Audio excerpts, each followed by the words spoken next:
The reality is, not everybody's gonna love your hair.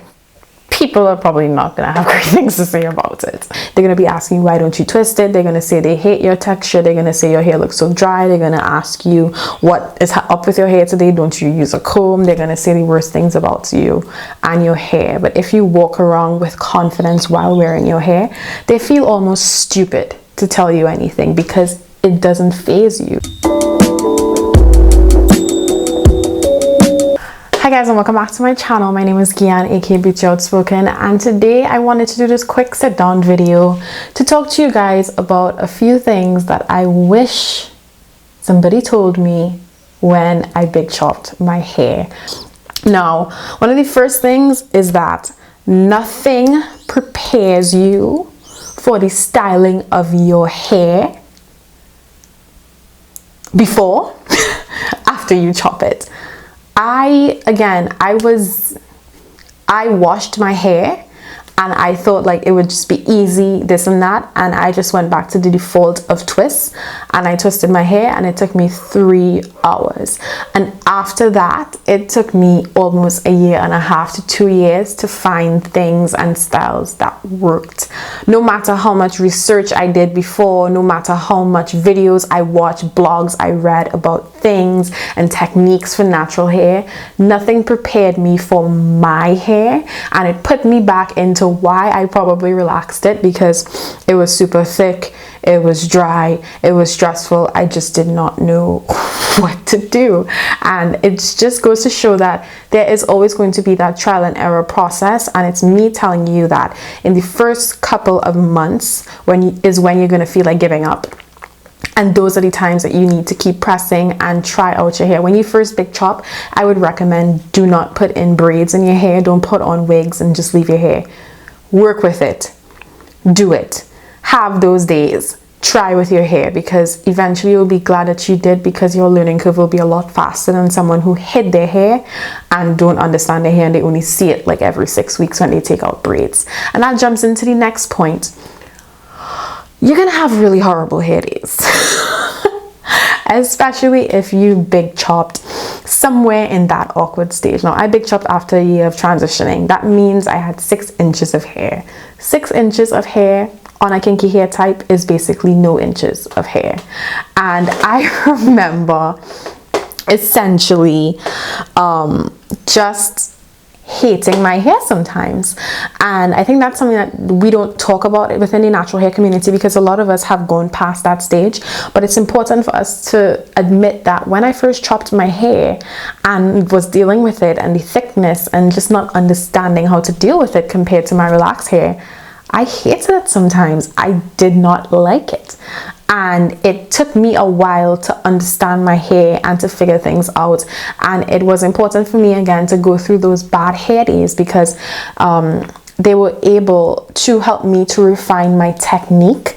I was able to understand my hair more, and I appreciate still those bad hair days. Now they're a little bit easier now because I can put my hair in a bun, but then, girl, and the craziest part about your bad hair days is people compliment you and you're like, what are you seeing? My hair looks terrible. But yeah, just saying. The other thing is that people around you are not going to be encouraging. Not everybody is going to be into natural hair. Now, the reality is that we still live in a society that has a lot of prejudice towards natural hair, especially kinkier hair types. When you big chop, not everybody is going to say hair goals. Not everybody is going to compliment you and say, yes, sis.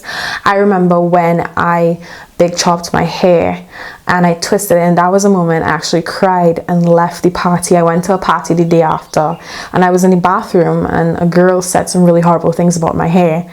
I did not know her. I've never met her before. And I was wondering why she felt the need to do that. And she didn't tell me directly. She was talking to a friend and looking at me. I guess she was hoping that I heard, and she knew that I was hearing. And that broke my spirit. And everybody, my mother and any person who told me that my hair was pretty on Facebook that day meant nothing, because I was so focused on that negativity. And I want to be able to advise you guys that basically screw those people, because I'm sure the same person that had something to say about my hair now is going to watch my hair with a lot of excitement and amazement, and even ask me for some goddamn hair tips at this point because of how I had to get through. So you need to go through that ugly duckling phase, I guess, to become a swan. But just also not try to care so much about other people's opinions regarding your hair. You know why you big chopped your hair, you know why you were tired of relaxers, and you have to be able to drown out that noise, because just as much as there are people who are going to say great things, there are going to be people that have their own opinions on their hair. They're going to be asking, why don't you twist it? They're going to say they hate your texture. They're going to say your hair looks so dry. They're going to ask you, what is up with your hair today? Don't you use a comb? They're going to say the worst things about you and your hair. But if you walk around with confidence while wearing your hair, they feel almost stupid to tell you anything, because it doesn't faze you. You love your hair. You know why you're on this journey, and you don't give a shit. Like, oh, am I allowed to say that? You don't give a damn what they think regarding your hair. Now, another point that is related, the same products that worked for you when you were relaxed may not work for you when you are natural, especially my kinkier hair girls. The reality is that you are, with relaxing your hair, you are taking your hair through a chemical process that's breaking down the protein bonds in your hair. What that means is that it not only affects your hair texture, obviously, you're going from a type 4 to a type 1, type 2. It's also changing the porosity levels of your hair, and a lot of the products you use when you were relaxed were things that worked for that hair type, were things that was not supposed to weigh your hair down because you wanted it to wear it straight. But what does weigh your hair down with thick natural hair even mean? What weighed your hair down when it was relaxed may do nothing and just bonks off your natural hair when you use it on that. So you definitely have to be open to spending a bit of money, doing your research, and really getting into ingredients and understanding your hair. Definitely do the research. Now, you can do this before and you can do this after. Nothing, I think, prepares you for your texture unless you really know or you have an understanding from before. But definitely look into porosity, look into hair products, ingredients, bad silicones, good silicones, products, because you can use some of these ingredients and they may work great for you. So you don't want to have a mental block on it just because your favorite YouTuber does not use silicones or your favorite YouTuber does not use mineral oil. There are always ways to twist and use techniques and products that suit you. You definitely have to go through that process. So it will be a bit pricier than you need it to be when you realize you bought a shampoo that your favorite YouTuber likes and you absolutely hate it. And you're just like, you know, it is gonna happen. What works for me is not gonna work for you. And we could have the same hair type. And that is just the reality of hair and beauty of hair. So definitely that trial and error process, accepting from the jump that this moisturizer may not work on your natural hair that you've been using and loved since you were relaxed, and also getting your pockets ready for spending a little bit of money and feeling like you wasted it because it sucks, and being surprised that some of the products that your natural hair gurus trash actually make your hair bomb, girl. Like, it happens. And the last point about all of this is that through all of the things that I said, that, you know, trial and error, having bad hair days, feeling stressed out, not loving your hair, you're gonna get over these things and your natural hair journey is gonna be amazing. You're gonna be somebody's hair goals. You're gonna have people staring at your fro when you walk into a room. You're gonna come into your own. And I think being natural actually pushed me to incorporate more naturalness in my entire life, whether it was my skincare products, whether it was what I was putting into my body.